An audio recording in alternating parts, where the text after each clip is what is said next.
Wilfred, Mickey Fields. 1932–33 January 16, 1995. Was a Baltimore-area jazz saxophonist. A local legend who refused to play outside the Baltimore area.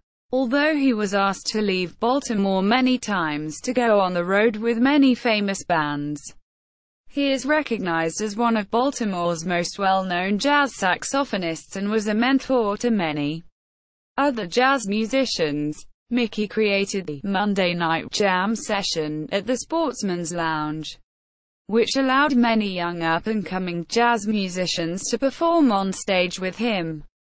He was also known for his constant encouragement of young artists. Early life. Fields was born in 1932 to James and Etta Fields in Towson, Maryland, and was one of 7 children. At an early age, Fields realized that he was naturally musically gifted.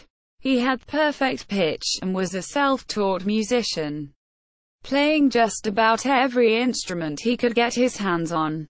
At the age of 14, he taught himself how to play the saxophone.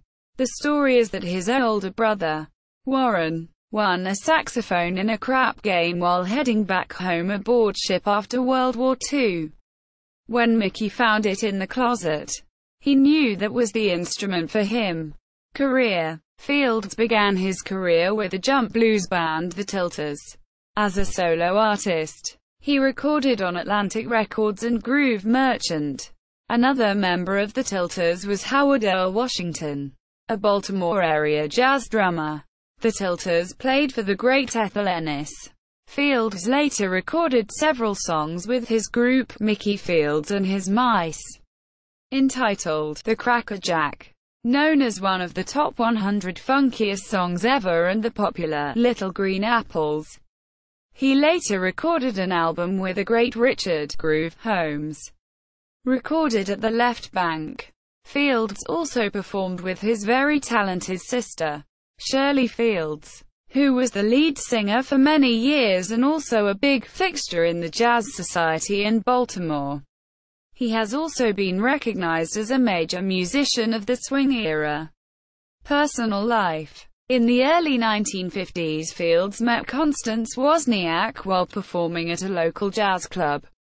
In 1956, Fields married Constance Wozniak and had 2 children, Michael and Jacqueline. Because it was illegal for African Americans and Caucasians to marry in Maryland, they had to drive to Washington, D.C. to get married. In his later years, Fields suffered from severe gout which caused his hands to disfigure, but that never stopped him from playing his saxophone.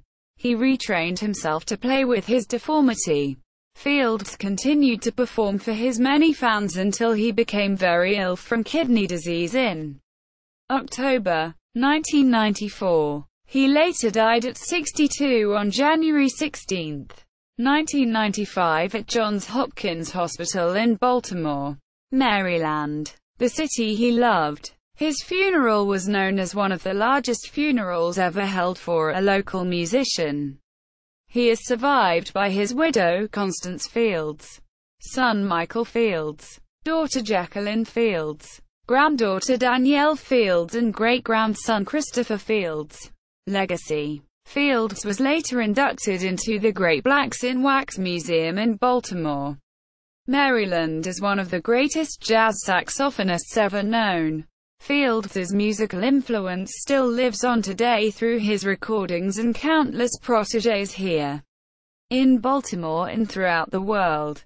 Obituary from the Baltimore Sun.